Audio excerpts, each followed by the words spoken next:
2절 레서부터 14절. 어제 3주 특세 마지막 날 본문으로 우리가 살폈습니다. 구체적으로 살폈습니다. 옷을 찢지 말고 마음을 찢으라. 하나님을 중심으로 하여 사는 생활, 그리고 하나님을 중심으로 하여 판단해야 되는 그 가치관, 이것을 무색해 만들고 그것으로부터 멀어지게 만드는 그 모든 것으로부터 돌이키는 것이 회개입니다. 이렇게 인정을 하고 돌이킬 때에 마음이 무지무지하게 아플 겁니다. 그동안 그런 것을 내 하나님으로 알고 그게 내 가치관이고 내 사는 삶의 재미고 행복이라 여겼기 때문에 그걸 부정하고 돌아서는 것이 쉽지 아니할 겁니다. 이것은 눈물 몇 방울로 거래를 할 수 있는 그런 게 회개가 아닙니다. 하나님 앞에서 내가 좀 울어주고 아파하고, 그리고 입으로 립 서비스로 미안합니다, 하나님 잘못했습니다, 그러고는 내가 그것을 여전히 고집하고 있는 것, 그거는 회개가 아닙니다. 하나님이 그것 때문에 지금 마음이 무척 상하신 겁니다. 어중간히 아는 그 지식으로 하나님을 얼레고 달래는 이 기술만, 재주만 늘었단 말이에요. 이걸 참다 못해서 지금 하나님이 폭발하신 거잖아요. 호세아를 내세우고 아모스를 내세우고 요엘을 내세운 거지 않습니까? 회개는 하나님으로부터 멀어지도록 만드는 그 모든 것, 그게 무엇이든지 간에, 물질적인 것이든 정신적인 것이든 유행적인 것이든 무형적인 것이든 내 가족이든 타인이든 어떤 것이든 간에 하나님을 중심으로 하여 생각하고 생활하는 이것으로부터 멀어지게 만드는 그 모든 것으로부터 잘못을 시인하고 돌이키는 겁니다. 이게 회개입니다. 이게 저절로 되지 않고 도 닦는다고 되지 않고 뒤에 보게 되겠지만 양심의 가책으로 될 것도 아니고 도덕적 수양으로 될 게 아닙니다. 하나님의 은혜가 있어야 됩니다. 이걸 위해서 하나님께서 3주 동안 그 은혜를 우리에게 때로 비수 같은 말씀으로 주셨습니다. 옷을 찢는 것,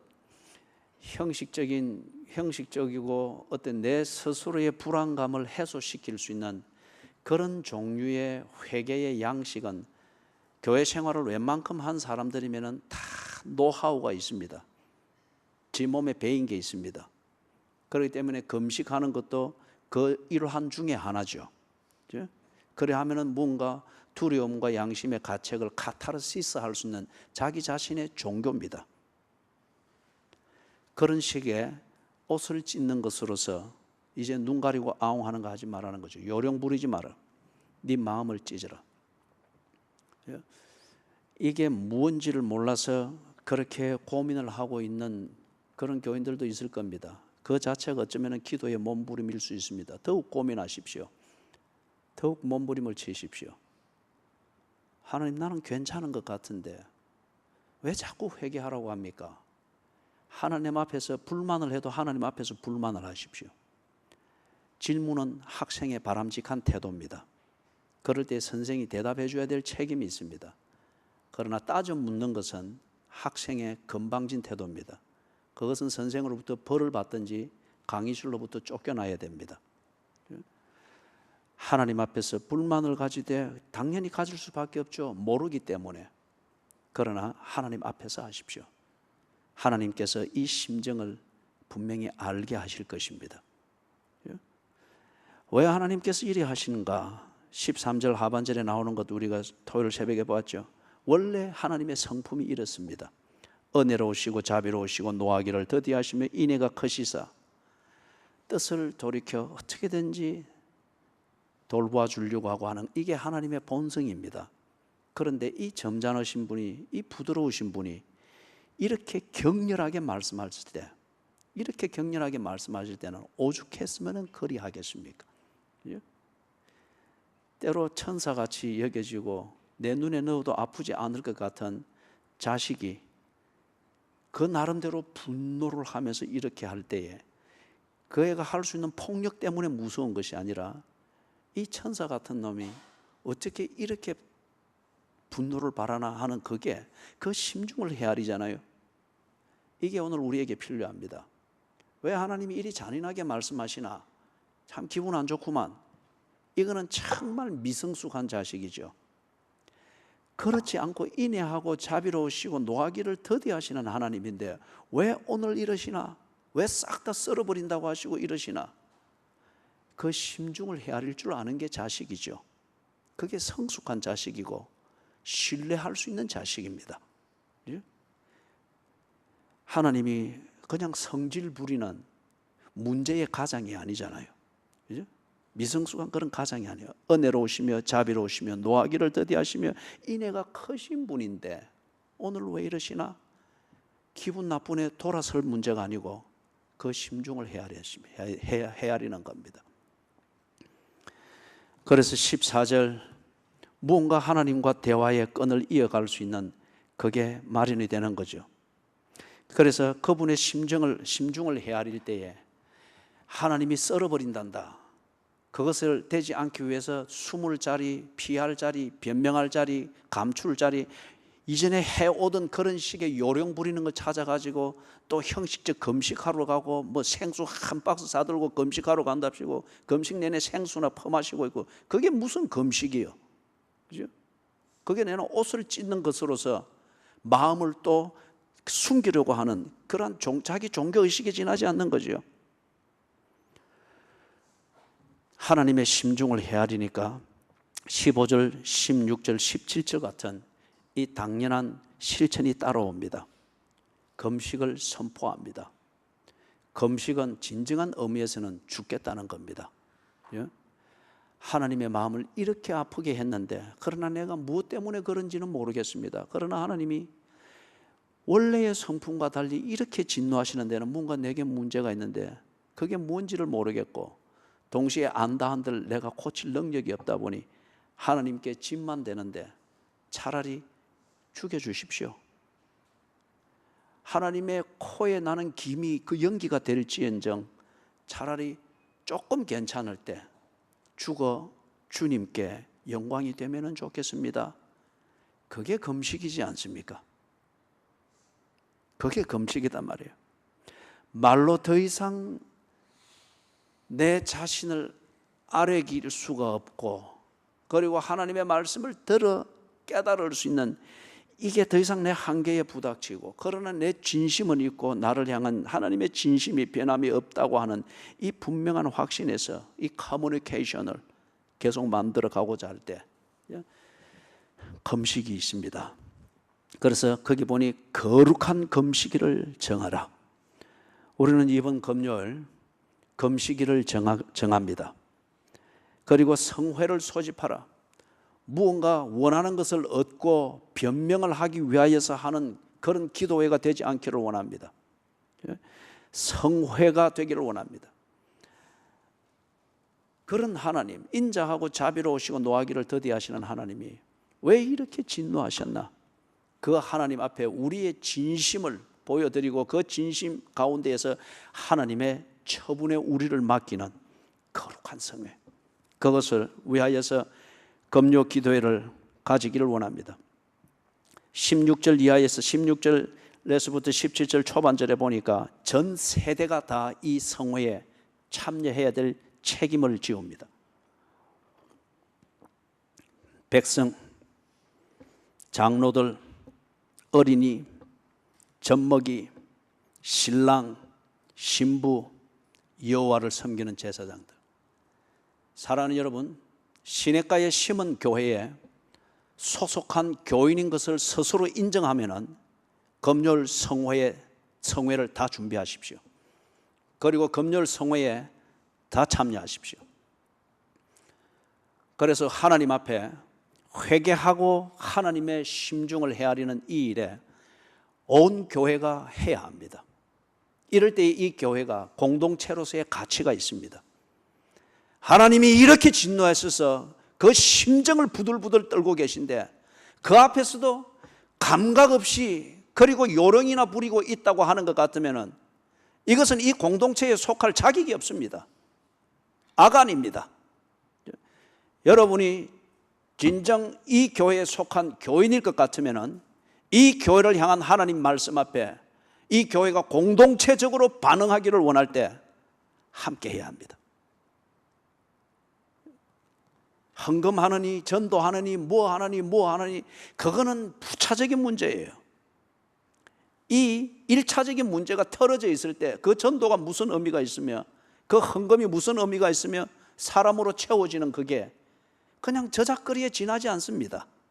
하나님 앞에서의 모욕 덩어리일 수밖에 없는 거죠.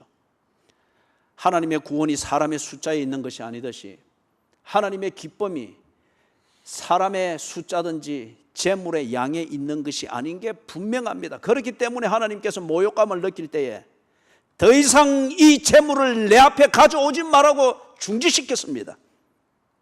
하나님께서는 배가 고파서 잿밥을 찾아 파리떼처럼 몰려드는 메소포타미아의 귀신들과 같은 분이 아니라는 거죠. 메소포타미아의 신화에 의하면 그들이 제물을 드릴 때에 제물의 구색과 메뉴와 양을 결정하는 것은 달라드는 귀신 떼들이 너무 많기 때문에 거기 묘사를 하기를 파리떼가 앉듯이 귀신 떼들이 찾아온다 했어요. 그렇기 때문에 그들의 제사가 그리 복잡하고 추잡스러운 거예요. 하나님은 그런 분이 아닙니다. 말씀을 지금은 저의 감동은 그것입니다. 저는 문자주의적 해석을 주장하는 사람은 아니에요. 그러나 때로는 문자 그대로를 받아들여야 될 때가 있습니다. 우리의 생각이 그만큼 미치지를 못할 때 때로는 근본을 딛고 가는 것이 지혜롭습니다. 그럴 때 하나님께서 그 다음 사다리로 또 인도하시겠죠. 지금의 경우는 제게 있는 감동은 15절, 16절, 17절은 문자 그대로 받아들여야 되는 이것이 우리의 실정이라 믿습니다. 금요일 성회를 선포하고 하루 종일 금식을 하며 그리고 이 교회에 속해 있는 모든 사람은 태중에 있는 아이까지 그리고 그 태로 찾아올 성령으로 잉태하게 하시는 그 아이까지 이 성회를 지키십시오. 그것이 시냇가의 심은 교회의 교인의 의무입니다. 그리고 진정 그것이 교회를 사랑하는 정표입니다. 요령을 부리지 마십시오. 그리고 그 요령을 다른 교인들에게 전파해서 같이 묶으려고 할 때에 하나님께 이 모든 분노하신 그 분노한 심정이 그 위에 있을지어다.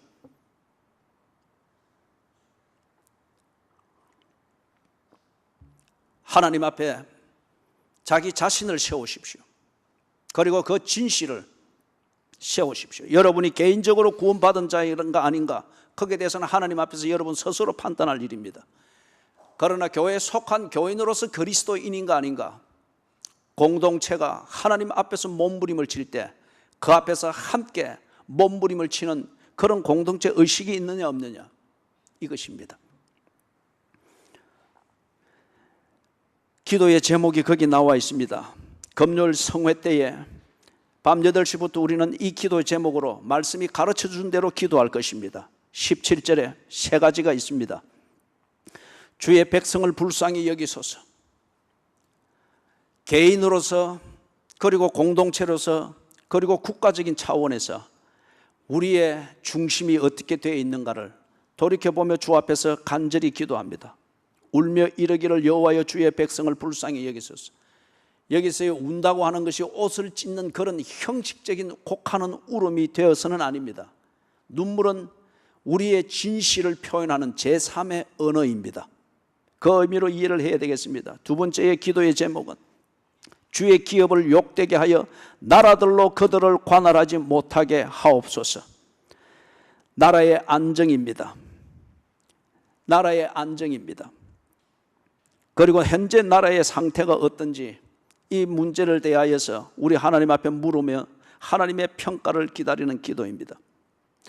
외교, 정치, 국방, 경제 이 이전에 이 모든 것을 내려놓고 하나님 앞에 물어야 합니다. 이 나라를 위하여서.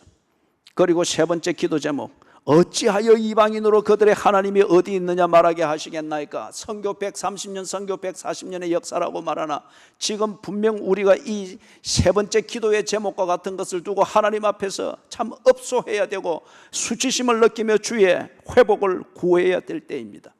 그리고 교회의 입장에서 정말 이 교회가 하나님의 사역을 위하여서 몸부림침이 있는지 살피며 하나님 앞에 기도해야 됩니다. 제가 일전에 지난주에도 이야기를 했던 것처럼 1987년 민주화 운동이 아주 거셀 때에, 그때에 제가 전도사로 신무하던 그 교회가 그 중심지에 있었습니다. 주일날 대학생들이 모여서 계획한 대로 막 시위를 벌이고 경찰은 동원돼서 체류탄을 쏘고, 그때의 교회가 점심시간이었습니다. 체류탄 가스 들어온다고 창문들 다 닫고 에어컨 틀어놓고 교회는 하는 프로그램, 친교 프로그램, 식사하는 거 다 했습니다. 청년들이, 제가 청년을 담당하고 있는데 지하실에 모여 있어요. 제가 밖에 나와 보니 이 똑같은 청년들인데 여기서는 이렇게 하고 있고 여기서는 지하실에 앉아가지고 남자 청년, 여자 청년 끼리끼리 앉아서 아무 쓰잘데없는 이 얘기로 내용 없는 웃음을 웃으면서, 그죠? 먹은 밥그릇 그대로 놔두고, 그리고 무슨 화장 고친다고 해서 하고, 똑같은 청년들인데 밖에서는 지금 그러고 있는 거예요. 그들을 지도한 내가 참 죄책감을 느꼈습니다. 도대체 기독교는 무엇인가? 청년들을 지도한다고 하는 것은 무엇인가? 안전하게 처신하고 그렇게 몸살이는 것, 이것 가르쳐주고 그거 울타리 쳐주는 것, 이게 청년 사역인가? 큰 회의가 있었습니다. 복음은 그렇지 않습니다. 그러나 복음을 가르치는 자들에게 문제가 있습니다. 예수 그리스도의 진리는 그렇지 않습니다. 예수 그리스도의 진리를 아전 인수격으로 받아들인 자들이 예수를 그렇게 욕먹입니다. 그리고 사임하고 외국으로 떠났습니다. 예수를 믿는다고 하는 것이 무엇인지, 예수를 믿는다고 하는 것의 근거는 무엇인지, 그 근거가 그렇다고 하면은 그런 식의 삶의 현장에서 어떻게 처신하는 것이 과연 그 기독교의 윤리인지. 그러고로 15년을 밖에 있었습니다. 사랑하는 여러분, 어찌하여 이방인으로 그들의 하나님이 어디 있느냐 말하게 하겠나이까 할지어다. 기독교 국가, 성령의 역사하심이 강하게 나타난 증거가 있는 국가라고 나라 밖에서는 교회들이 다 그렇게 칭송을 합니다. 과연 그럴까? 그리고 우리 교회의 입장에서 과연 이 교회가 하나님의 긍휼을 입으면서 존재해야 될 이유가 있을까? 그 이유가 있다면 분명히 이게 현실적인 사역에서 이게 검증이 되어야 됩니다. 어설픈 정의감으로서 이러니 저러니 하는 그 교만과 오만을 벗어버리고, 그리고 아무 내용 없이 밖에 나가서 떠들고 교회 자랑하고 그냥 왜 그러느냐 말이에요. 여러분, 그거는 거짓말입니다. 거짓말하는 습관을 고쳐야 됩니다. 교회가 그렇게 자랑할 만한 게 없습니다. 그런데 왜 밖에서 그렇게들 자랑을 하는지, 그래서 아무 내용 없는 그 얘기를 내가 피드백으로 들어야 되는지 얼굴이 화끈거려요. 그거는 거짓말입니다. 거짓말을 해서는 안 됩니다. 그렇게 해서 교회에 필요 없는 파운데이션을 바르고 로션을 바르고 또는 립스틱을 바르는, 그렇게 해서 우선 외양이 사람들 보기에 좋게 보이는 그런 가짜 선전을 해서 사람을 어떻게든 한 명 끌어모으려고 하는 이 사기성을 멈춰야 됩니다. 그리고 하나님 앞에 이 기도를 드려야 됩니다. 어찌하여 이방인으로 그들의 하나님이 어디 있느냐 말하게 하겠나이까 할지어다. 금요일 하루 종일 금식하고 금식을 풀기 전에 우리가 하나님 앞에서 이 세 가지의 기도 제목으로 진지하게 주 앞에 몸부림을 치는 시간을 가져야 합니다. 하나님의 말씀입니다. 18절에서부터 20절, 그 회개에 대하여 하나님이 응답하십니다. 19절에 보니까 여호와께서 그들에게 응답하여 이르시기를. 응답은, 여러분, 질문과 응답은 지극히 인격적인 커뮤니케이션의 상징적인 표시입니다. 그게 정말 인격적인 커뮤니케이션이고 인격적인 대화일 것 같으면 질문이 있고 질문에 대한 대답이 있고 쌍방 간의 이 대화, 그래서 우리가 conversation이라고 그렇게 하죠. 이것이 분명히 있습니다. 왜 우리가 때로 종교적 의식을 찬란하게 하고 내 스스로 도취될 수 있는 신비감을 불어넣는 어떤 내가 만든 방식의 금식으로서 나는 신비감에 도취되어 있으나 갈수록 사람이 귀신을 닮아가고 인격이 귀신을 닮아가고 행동이 거짓하는 자들을 닮아가느냐 이거죠. 하나님이 응답하지 아니하는 그런 자기 자신의 종교적 의식이니까 그런 거죠. 그죠? 인격적으로 하나님을 알며 그 하나님 앞에서 나의 진심을 열어드리기 위한 어느 이상의 몸부림을 칠 때에 하나님이 인격적으로 거기에 대해서 응답하신다고 합니다. 이런 기도가 있어야 됩니다. 이런 기도를 배워야 됩니다. 그죠? 이런 기도를 배워야 됩니다. 진실된 기도가 시간의 길이와 관련이 있듯이, 그러나 개인 시간의 기도가 진실한 기도를 증명한다고 말할 수는 없습니다. 진실된 기도가 때로 밤이 맞도록 기도 드리게도 만듭니다. 하나님과 대화하게도 만듭니다. 그러나 중요한 것은 기도, 즉 하나님과의 대화의 핵심은 인격적 교제입니다. 하나님이 그래서 응답하신다고 합니다. 그 응답의 내용을 보니까 거기 세 가지를 이야기를 합니다. 19절 거기에서 경제의 문제를 회복시킨다고 합니다. 그리고 19절 하반절에서는 평화를 그 소사이어티에, 그 커뮤니티에 평화를 가져오겠다고 합니다. 그리고 세 번째 20절에서 말하는 것, 안전의 문제를 정리를 하겠다고 합니다.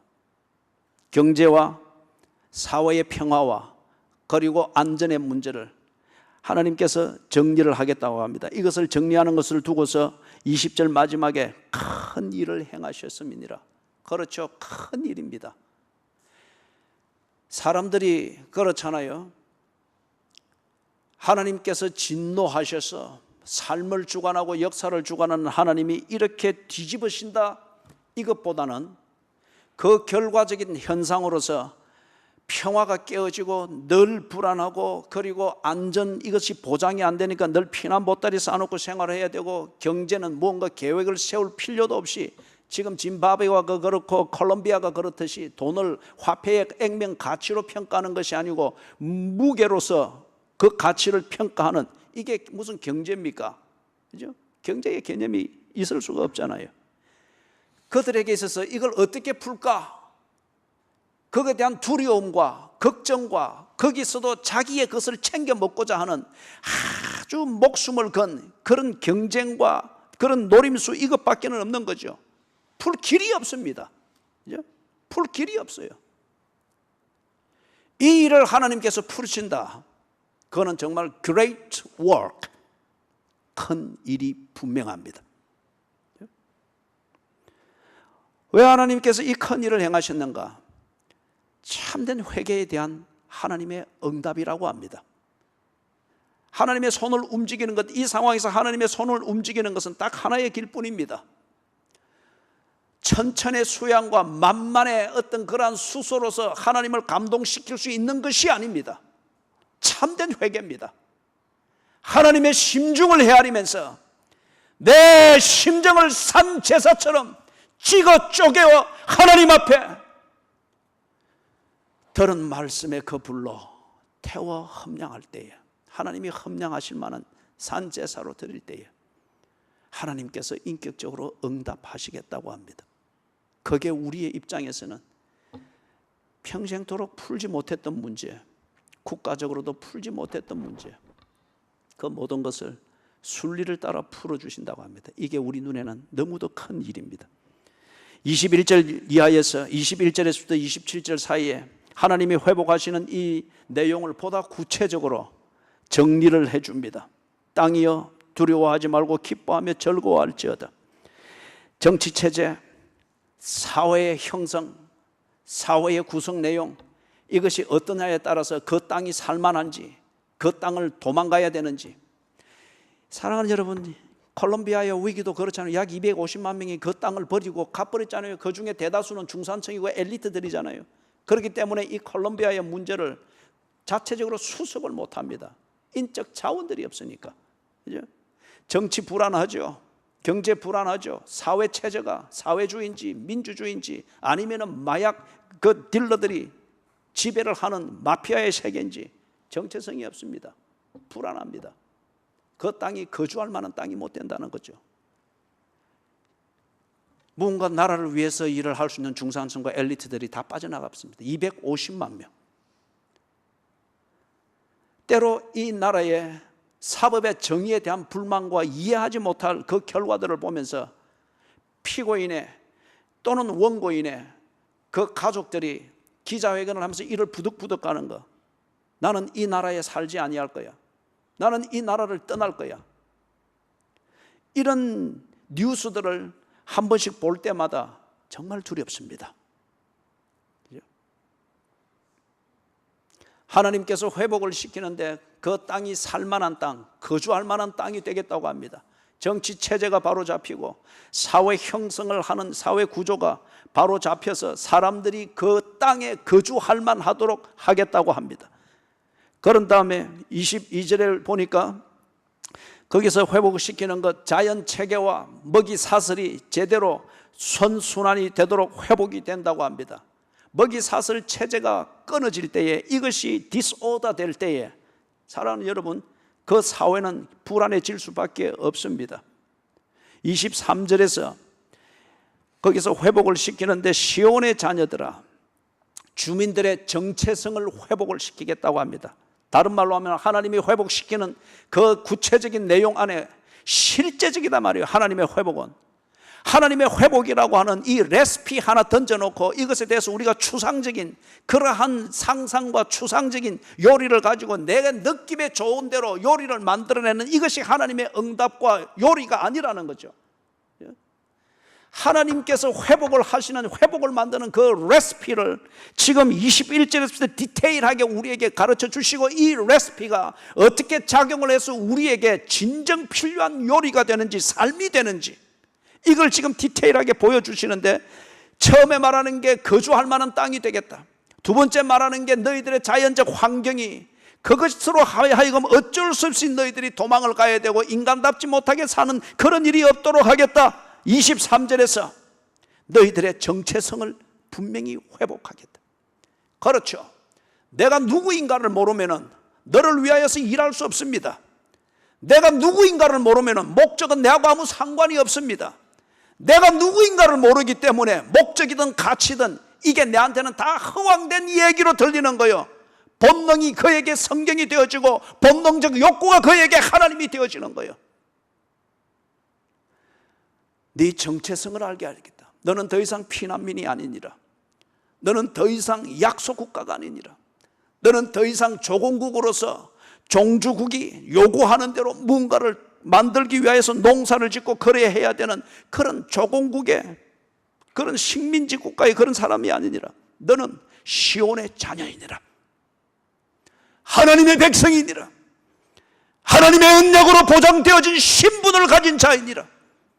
하나님의 백성이며 언약의 백성일 때에 그가 해야 될 일은 조공국으로서 조공물을 만드는, 이게 제 우선순위가 아니라 하나님을 예배하며 하나님의 법을 배우며 하나님의 인도하심을 따르기 위하여 하나님과 교제하는, 이게 탑 프라이어리티,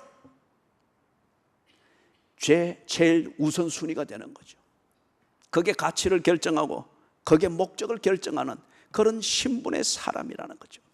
시온의 자녀들아, 패배한 예루살렘 땅의 주민들아, 패배한 이스라엘의 피난민들아, 난민 구호품을 기다리라. 내일은 난민 구호품이 좀 더 다양할 것이니라. 이런 것이 아니죠. 그것 많으면 뭐해요? 거지는 거지인데. 시온의 자녀들아, 하나님께서 그 이름을 두시기를 기뻐하여서 정하신 곳, 지형학적인 이름인 예루살렘이 아니라 신학적인 이름으로 시온이라 불렀습니다. 시온의 자녀들아, 하나님의 백성들아, 내가 기뻐하는 하나님의 사람들아, 내 언약으로 보증한 그 신분을 가진 아브라함의 후손들, 약속의 자녀들, 하나님의 백성들아, 신분을 회복을 한답니다. 왜 그것이 그렇게 중요한가? 23절 하반절에서부터 27절, 거기에서 네 가지로 차근차근 이야기를 합니다. 23절 하반절에서부터 27절 같은 이 디테일의 회복이 있어야 될 이유는 시온의 자녀에게 필요한 것이기 때문에, 그들이 시온의 자녀가 아니었다면 23절 하반절에서부터 27절에 나오는 이 디테일한 회복의 내용은 있을 필요가 없는 겁니다. 23절 하반절에 보니 경제 활동이 보장이 되어집니다. 울며 씨를 뿌리는 자는 기쁨으로 단을 거두리라. 사람들이 이런 이데올로기 저런 이데올로기를 가지고 기쁨의 단을 거두는 이 유토피아와 같은 이것을 언제나 걸어놓고서 혁명도 정당화시키고 반정부도 정당화시키고 우익과 좌익을 나누는 것도 정당화시키는데, 울며 씨를 뿌린 게 없는데 기쁨으로 단을 거둘 수 있는 그게 없지 않습니까? 그렇기 때문에 기쁨으로 단을 거둘 수 있다고 하는 이 추상적인 그림을 그려놓았던 공산주의가 결국에는 뿌린 게 없으니까 있는 거 걷어먹고 난 다음에는 그들이 난 겁니다.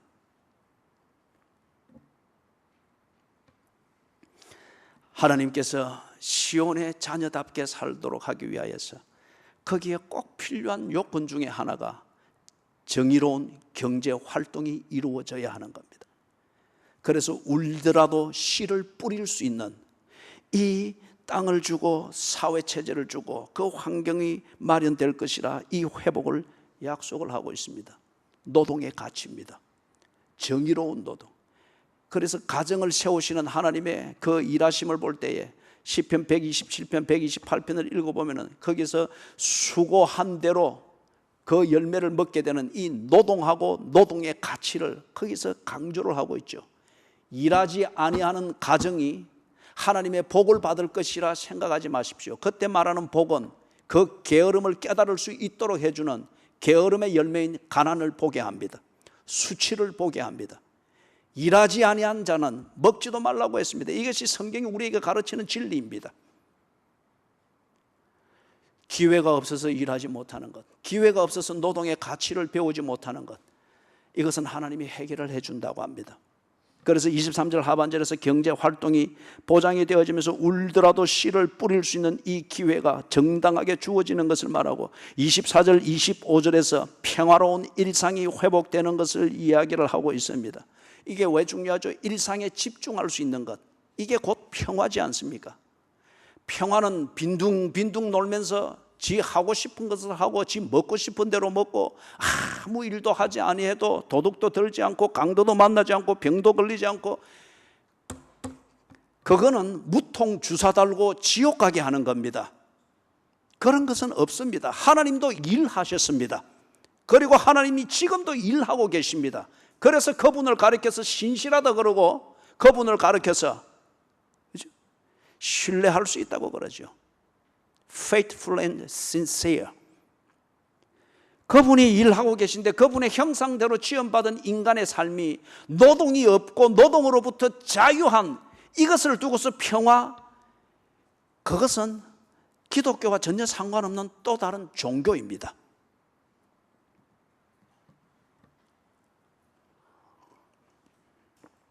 일상에 집중할 수 있는 것, 그리고 이 24절 25절에서 말하는 평화로운 일상의 또 다른 그림은 뭐죠? 생산성입니다. 뿌린 만큼 거두는 겁니다. 수고의 떡을 먹음, 이것이 행복한 가정의 중요한 요소 중에 하나였죠. 수고한 대로 착취당하는 것, 이것은 그들로 하여금 무언가 근본이 틀어졌음을 깨닫게 하고자 하는 하나님의 사랑의 채찍이었습니다. 이것에 대해서 진지하게 깨달으며 하나님 앞에 회개하고 뉘우쳐 가르쳐 주시면 이제는 바른 길로 가겠습니다. 그럴 때 하나님이 바른 길을 보여주셨습니다.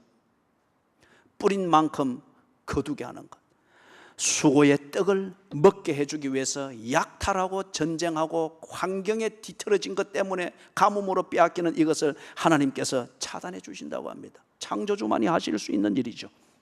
26절에서 회복의 그 요소 중에서 삶의 질을 회복을 하는 이것을 말씀을 합니다. 삶의 질, 일용할 양식을 구하고 일용할 양식을 먹으며 일용할 양식을 먹은 그 기쁨을 나누고 보람을 나누는 것, 이게 삶의 질이지 않습니까? 재산을 쌓아놨다고 해서 그 가정이나 그 사람의 인격이 높고 성품이 고상하고 사는 삶의 내용이 고상하고 본받을 만합니까? 그렇지는 않죠. 그들은 주로 이 잘못되어진 부자들, 아주 멋진 부자들도 많이 있습니다. 그러나 그 중에 잘못되어진 부자들이 보면은 성품과 인격으로 말하려고 하지 아니하고 재물의 힘으로 말하려고 하지 않습니까? 그렇기 때문에 자식 같은 그 알바생도 그 앞에 쇼핑센터 앞에 무릎 꿇게 만들고 뺨을 때리고 하는 거지 않습니까? 재물의 힘으로 말을 하려고 하는 거잖아요. 재물이 많기 때문에 삶의 질이 다듬어지고 삶의 질이 갖추어지고 삶의 질이 사람들에게 뭔가 안도감을 주고 행복을 주고 그런 것은 아니죠. 사람의 기본 생활은 일용할 양식입니다. 그래서 삶의 질이 바뀌는데 일용할 양식에 집중을 할 수 있다고 하는 것, 욕심으로부터 자기를 관리할 수 있는 겁니다. 헛된 야망으로부터 자기를 관리할 수 있는 겁니다. 더 많이 쌓아두려고 하는 어떤 이런 물욕으로부터 자기를 관리할 수 있는 거죠. 일용할 양식의 이 소중함을 알기 때문에 이게 어떨 때 가능하죠? 가치관이 바뀌어야 됩니다.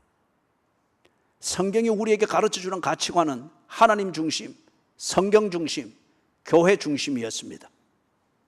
하나님 중심, 성경 중심, 교회 중심, 이 가치관의 변화가 일어나게 되어지니까 사는 생활의 내용이 정리가 되어집니다. 여러분, 아무리 도덕적인 수양을 해서 조금 생활의 양식이나 형식을 조금씩은 바꿀 수 있으나 절대 그 얼굴에 만족감과 기쁨은 볼 수가 없습니다. 이게 도덕의 한계입니다. 가치관이 바뀌어야 됩니다. 이 가치관이 어떨 때 바뀌는 거예요? 관계의 문제입니다. 하나님과의 관계, 이 관계에 대한 가치를 새로이 발견하게 되어지니 하나님 중심, 하나님을 신뢰하며 경제활동을 만들고 하나님을 신뢰하면서 뭔가 삶의 스탠다드를 세우고 목적을 세우는 이게 아주 자연스러워지는 거예요. 하나님 중심, 성경 중심, 교회 중심이 됩니다. 잠언서에서 지혜자가 우리에게 그렇게 가르칩니다. 너무 부하게도 마시고 너무 가난하게도 마시도록 간절히 기도합니다. 너무 부하여서 교만해가지고 하나님을 모른다 할까오며 너무 가난하여서 남에게 가서 빌어먹느라 하나님의 영광을 가리울까 하미오니 너무 부하게도 마시고 너무 가난하게도 마시고. 그래서 예수님이 이 원리를 가지고 우리의 입에 딱 맞도록 가르쳐준 그 새롭게 표현한 기도가 뭐예요? 일용할 양식을 주옵시고. 삶의 질이 딱 정리가 됩니다. 27절에서 회복하시는 그 내용 중에 보니 하나님이 회복하셨다고 하는 것을 분명히 확신할 수 있는 근거, 그 핵심이 무엇인가를 분명하게 정리를 해 주셨습니다. 그런즉 내가 이스라엘 가운데에 있어 너희 하나님 여호와가 되고 다른 이가 없는 줄을 너희가 알 것이라. 내 백성이 영원히 수치를 당하지 아니하리로다. 하나님과의 관계입니다. 너는 여전히 나의 백성이니라. 내가 너를 위하여 일하노라. 너와 세운 언약을 지키는 것, 이것을 나는 기뻐하노라. 이 가장 근본이 되는 파운데이션, 이 위에 딱 서 있으니까 웬만한 태풍과 같은 삶의 현장이든지 웬만한 폭풍과 지진과 같은 그러한 삶의 환경의 문제든지 이것 때문에 휘청거리고 어렵고 흔들릴 수는 있으나 내가 딛고 서 있는 파운데이션, 하나님과의 관계, 하나님이 나를 사랑하신다, 하나님이 나를 위하여 일하신다, 나를 흔들고 있는 이 지진도 창조주 하나님이 붙들고 계신다, 내 옷을 벗기는 이 사풍이, 이것마저도 공기의 흐름을 주도하시는 하나님이 나의 하나님이시다, 이것을 분명히 확신하게 될 때에 그 고통을 견디면서도 의미를 생각합니다. 하나님이 회복하셨다는 증거를, 이 근본적인 사실을 확인시켜 주는 것으로 확정을 하십니다. 28절에서부터 32절, 이 본문은 다음 주일 오전 예배 설교 때 다시금 구체적으로 다루게 될 겁니다. 지금 정리하는 이 맥락에서 간단히 짚어보면 그렇습니다. 그 후에 이 시점이 언제죠? 졸지 말고 눈을 부릅뜨십시오.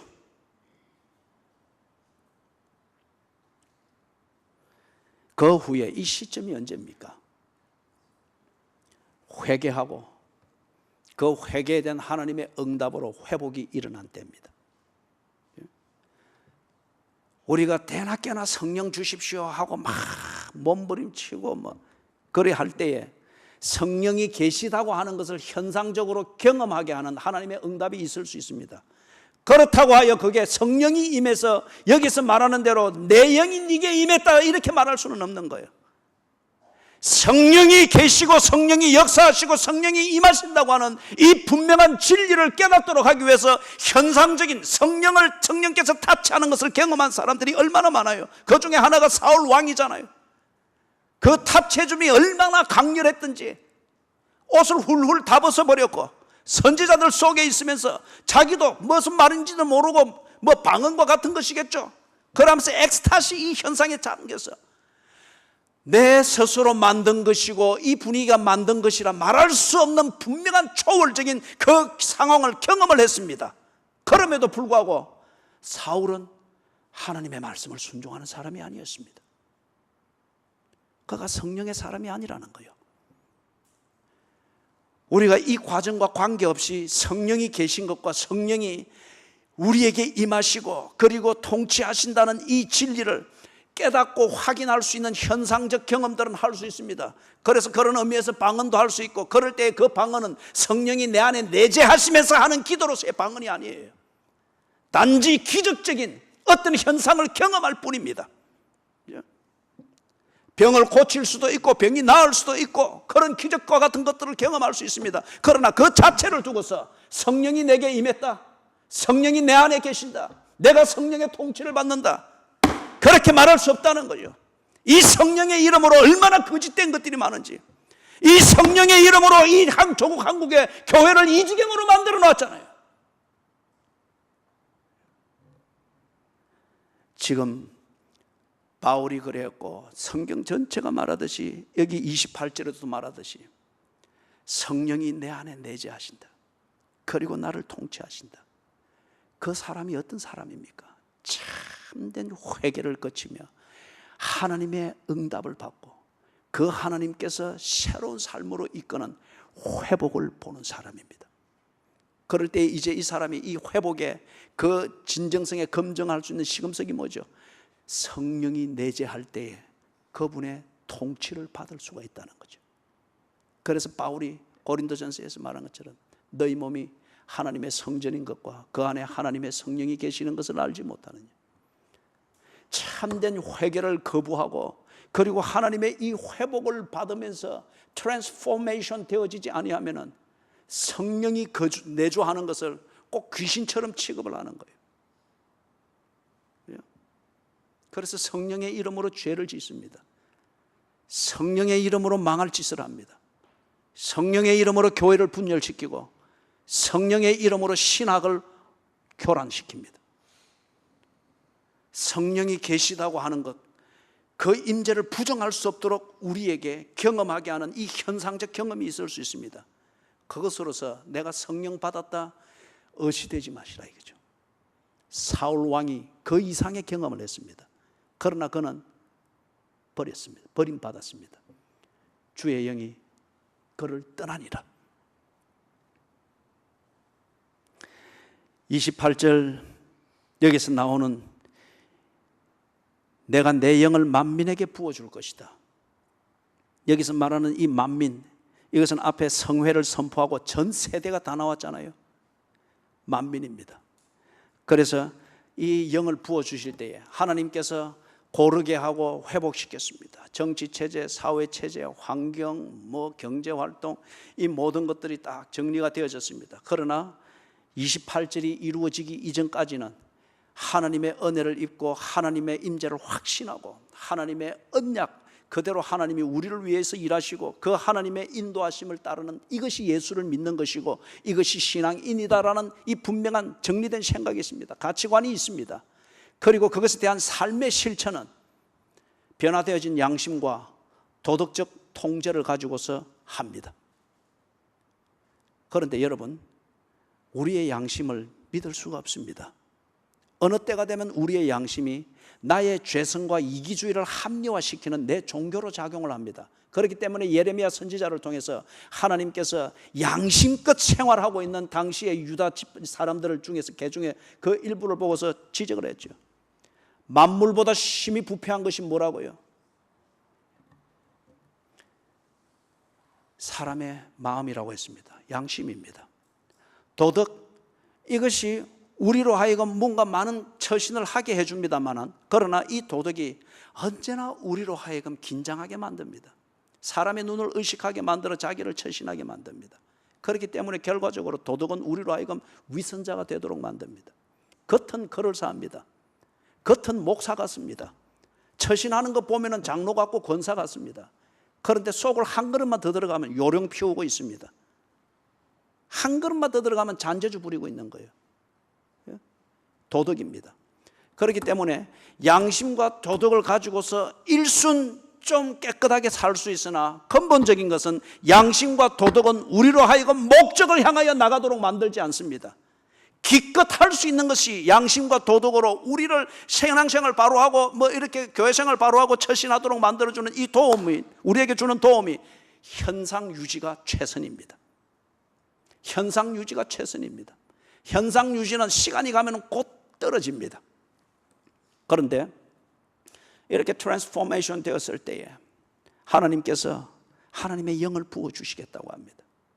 그 영이 임하셔서 그 안에 내재할 때에, 이것이 무엇을 말하는가는 다음 주일날 우리가 이야기하게 될 겁니다. 내재할 때에 현상 유지로서 자기의 처신을 위하여 조신 이런 갈등과 그 다음에 처신을 결정하여서 하는 이 피곤한 율법적인 종교 생활이 아니고 자원하여서 헌신하기 위하여, 그때는 또 보이는 거예요. 하나님이 나를 위하여 이렇게 하셨는데 내가 이제는 하나님을 위하여 우리의 몸을 거룩한 산 제사가 되기까지, 그렇게 되지 못하는 것이 미안하고 죄송하고 그 자체가 뭔가를 더 받기 위해서 하는 그러한 시주하는 그게 종교적 그런 정신이 아니라 그 받은 은혜에 감동이 되고 감사하기 위하여 내 아버지 하나님이 나를 통하여서 요만큼밖에 영광이 되지 못한다고 하는 게 너무 억울하고 분통이 터져 밤늦도록 동산 안에 앉아 주와 함께 있으려 하는 이 기쁘고 자원하는 한편 고통스러운 이 몸부림들이 자연스럽게 일어나는 거예요. 이게 내 안에 계시는 주께서 부어주신 그 영이 나를 끌어가는 거예요. 이게 변화되어진 삶입니다. 이게 하나님께서 이 땅에 당신의 교회를 두시고 당신의 백성들을 두시고, 그리고 감히 하나님께서 우리가 할 수 없는 그 일을 우리에게 자연스럽게 명령하셨습니다. 너희는 세상의 빛이고 소금이라고 한 거예요. 내 안에 그 영이 계시니까. 사랑하는 여러분, 회복의 길은 딱 하나입니다. 참된 회개가 있어야 됩니다. 참된 회개. 이것은 종교적 의식이 아닙니다. 하나님과의 인격적 교제이며 인격적 대화입니다. 하나님의 말씀을 따라 성회를 선포하고 참된 회개의 자리로 나아가기 위해서 공동체의 입장에서 이번 금요일날 함께 만날 수 있기를 바랍니다. 금요일 아침부터 진종일 우리가 금식하는, 회개하는 중심으로 진종일 금식하고, 교회에 어떤 이런 일들을 두고 교회 밖에 나팔을 불지 마십시오. 그거는 거짓말하는 습성이고 거짓말하는 죄입니다. 그 습관을 고치십시오. 이번 기회에 고치십시오. 허풍 뜨는 교회 자랑 해놓는 거, 그거 거짓말입니다. 다 고치시고 우리 하나님 앞에서 진지하게 금식하며, 그리고 17절에 주어진 이 기도의 제목을 묵상하며, 그 순결하시고 인자하신 하나님이 왜 이렇게 분노에 뜨시는가? 그 심중을 헤아리면서 금식하며 기도하는 심정으로 하나님의 심중을 알아가기를 바랍니다. 그리고 8시에 모여서 우리 하나님 앞에 울며 기도하도록 하십시다. 요령을 부리지 않기를 바랍니다. 그리고 당신이 편하고자 부리는 그 요령으로 주변의 약한 자들을 얼리고 그렇게 오도하는 자들은 하나님이 진노하시는 이 심정, 그것이 그 위에 임하기를 주의 이름으로 선포합니다. 하나님이여, 살려주시옵소서. 시온의 자녀들로 살게 해주시옵소서. 그리고 힘으로, 참음으로, 인내로 되는 것이 아닌 것을 압니다. 하나님께서 우리를 회복하고 고치고자, 그리고 이 땅을 회복하고 고치고자, 그리고 우리 자신을 소금으로 빛으로 다시 세우고자 이 엄중한 말씀을 주신 줄로 믿습니다. 구체적으로 어떻게 해야 되는지 모르겠습니다. 그러나 그리 하고자 하는 진심이 있습니다. 그래서 15절에서부터 17절에 있는 이 말씀을 받들어 실천하겠습니다. 부족한 것이 있으면 가르쳐 주시고, 우리의 진심은 있을 때 지식이 모자라 삐뚤어가고 있으면 바로 잡아 주시옵소서. 그래서 하나님이 말씀하신 그대로 순종하는 성회가 되게 해 주시옵소서. 예수님의 이름으로 간절히 기도드리옵나이다. 아멘. 자리에